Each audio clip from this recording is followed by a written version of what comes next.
ఇదేమైనా రాజకీయంగా వెళ్తుందా ఏంటి అనేది కూడా మనం చర్చిస్తూ ఉన్నాం. రైట్, ఇక్కడ క్లియర్ కట్గా ఒక క్వశ్చన్ అడగాల్సింది ఏంటంటే కార్తిక్ గారిని అడగాలి. కార్తిక్ గారు, ఏదైతే రాహుల్ గాంధీ గారు చేస్తున్నటువంటి ఆరోపణలు కూడా వివరణ ఇప్పించండి నాకు చాలు. రైట్, ఖచ్చితంగా ఒకటి, ఈవీఎంల మీద కార్తిక్ గారు రాహుల్ గాంధీ కూడా ఫైట్ చేస్తూ ఉన్నారు, ఓట్ చోరీ అని, అది అంతా కూడా. మరి ఈ నేపథ్యంలో కోర్టు మాత్రం అనుమానాలకి తావలేదని చెప్తోంది. సో ఈ రెండు వర్షన్స్ని ఏ విధంగా చూడాలి కార్తిక్ గారు, యాజ్ అనలిస్ట్గా మీ వ్యూ ఏంటి? ఇందాక వైసీపీ తరఫున మాట్లాడుతున్నటువంటి రెడ్డి గారు 4 ప్రధానమైనటువంటి డౌట్స్ అడిగారు. అవును, ఎందుకు వీవీప్యాట్ ని ముందస్తుగా తగలబెట్టారు అనేటువంటిది. అంటే దాన్ని స్టోర్ చేయాల్సింది ఎందుకు, దాన్ని వీవీప్యాట్ మీద పూర్తి డెసిషన్ ఈసీ కొంటది, ఎన్నికల కమిషన్ కొంటది. ఎన్నికల కమిషన్ అనేటువంటిది ఒక రాజ్యాంగబద్ధ వ్యవస్థ, దానికి రాజకీయ పార్టీలతో సంబంధం లేదు, సొంత డెసిషన్ తీసుకుంటది. ఈసీ మీద ఉన్నటువంటి ఏమైనా కంప్లైంట్స్ ఉంటే అది కోర్టుకు పోయి మాత్రమే మాట్లాడారు, దానికి రాజకీయ పార్టీలు సమాధానం సుప్రీంకోర్టు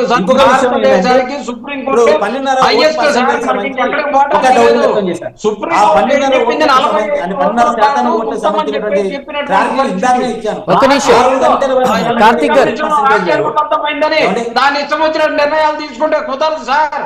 ప్రజాస్వామ్యం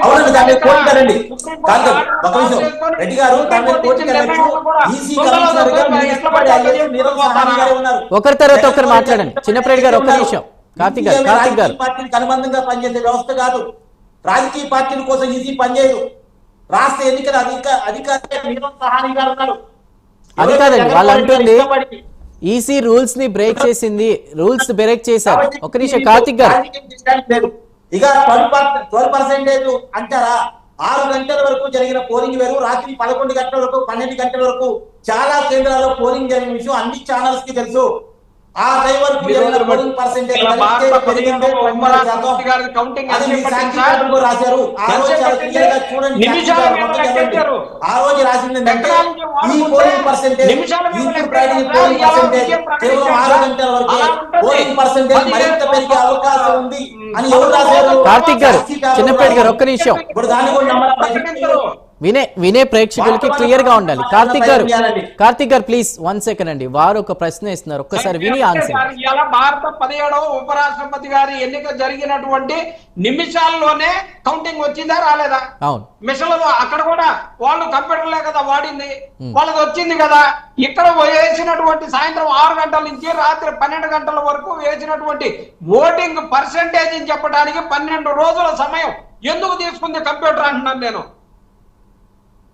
దానికి కూడా సమాధానం చెప్తానండి. నిజానికి ఆ రోజు వాస్తవానికి ఈసీ చెప్పడంలో కొంత లేట్ జరిగిందనేది వైసీపీ వాదన. ఆ రోజు అదే వాదన ఇంకో లేవనెత్తారనుకోండి, ఎందుకు అంత కంగారు ఎందుకని వైసీపీ వాదించేది. ఆ వైసీపీకి తెలిసి ఉంటే నేను మళ్ళా చెప్తున్నాను, ఈవీఎం చరిత్ర చూసి మాట్లాడండి. ఎన్డీఏ గవర్నమెంట్ ఉండగా ఈవీఎం మొట్టమొదటిసారి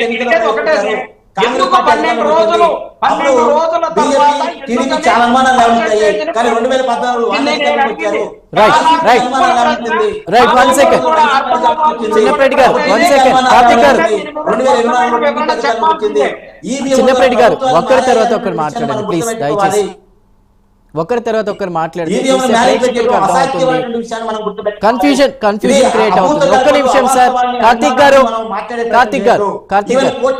రాహుల్ గాంధీ వెళ్ళారు, కోర్టులు కూడా చాలా క్లియర్, సుప్రీం కోర్టు కూడా చెప్పింది ఈ ఎవిడెన్స్ దీనికి సరిపోవు, వాస్తవానికి ఈవీఎం లో మ్యానిపులేట్ జరిగినట్టు ఎలాంటి ఆధారాలు లేవనటువంటి విషయాన్ని చెప్పింది. ప్రజల్ని భ్రమంలో పెట్టేటువంటి ప్రయత్నం మనం చేయొద్దు అనేటువంటి విషయాన్ని నేను చాలా క్లియర్ గా మీకు బ్యాలెట్ పేపర్ ద్వారా కూడా ఆంధ్రప్రదేశ్ లో జరిగిన ఎన్నికల్లో చాలా క్లియర్ కట్ నిర్ణయాలు అనేకం వచ్చాయి. జగన్మోహన్ రెడ్డి గారు అధికారంలో ఉన్నప్పుడు జగన్మోహన్ రెడ్డి గారి చేతిలో అధికారం పోయిన తర్వాత వచ్చాయి. ఎన్నికల్లో ఏ రాజకీయ పార్టీ గెలిచింది, ఏ పద్ధతి జరిగాయి, ఆమోదాన్ని అర్థం చేసుకోకుండా, ప్రజల నిర్ణయాన్ని అర్థం చేసుకోకుండా, అర్థం చేసుకోకుండా, ఓటర్ని కావాల్సిన కార్యాన్ని రివ్యూ చేసుకోకుండా ఈవీఎంల మీద పడటం తప్పు.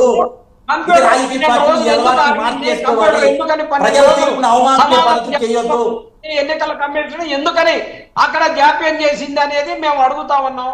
ఎందుకని 12 నిమిషాల్లో చెప్పాల్సిన అవకాశం ఉన్నదాన్ని ఎందుకని అలా చేశారన్న దానికి నాకు సమాధానం కావాలని అడుగుతా ఉన్నా. దానికి సమాధానం చెప్పండి మీకు దమ్ముంటే. నేను ఆల్రెడీ సమాధానం చెప్పిన దాని సమాధానం చెప్పండి, దమ్ముంటే అని చెప్పొద్దు. ఏం చెప్పావు? దమ్ములు ఏం చెప్పారు? ఏముండదండి, ఏం సబ్జెక్ట్ చెప్పారు? మాత్రం ఉంటది. ఎవరు జరిగిన మాట దమ్ము ఏంటి వాస్తవమే. ఇవన్నీ అవినీతి ఇక్కడ మనం జరిగిన మాట బలప్రదర్శన వాస్తవమే. చేయట్లేదు. తప్పు జరిగిన మాట వాస్తవమే. మనం అదే బలప్రదర్శన కదా చేయట్లేదు. చెప్పింది. దమ్ముల గురించి మనం ఎందుకు ఏం మాట్లాడుకోవాలి? చెప్పావు నువ్వు? మనం ఏది బల ప్రదర్శనలు ఖండ ప్రదర్శనలు మనం ఇక్కడ చేయట్లేదు. మనం చేస్తున్న సబ్జెక్ట్ మాట్లాడుకుంటా ఉన్నాం. నేను సబ్జెక్ట్ చెప్పే ప్రయత్నం చేస్తున్నా. ఈవీఎంలు ఏ రకంగా కరెక్ట్ ఉన్నటువంటి విషయాన్ని చెప్పే ప్రయత్నం చేస్తున్నా. ఆరోపణలు చేసిన వాళ్ళు ఏ రకంగా గెలిచారనే విషయాన్ని చెప్పే ప్రయత్నం చేస్తున్నా. 2014లో 67,000 మెజార్టీతో జగన్మోహన్ రెడ్డి గారు పులివెందులలో ఈవీఎం ద్వారా గెలిచారు.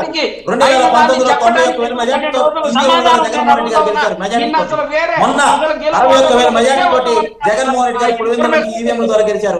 మరి జగన్మోహన్ రెడ్డి గారు ఈవీఎం మ్యానిపులేట్ చేసి గెలుస్తున్నారా? రైట్ ఒక్క నిమిషం చిన్నప్పటి గారు. రైట్ కార్తీక్ గారు ప్లీజ్ అర్థం చేసుకోవాలి మీరు. Please control. శరత్ గారు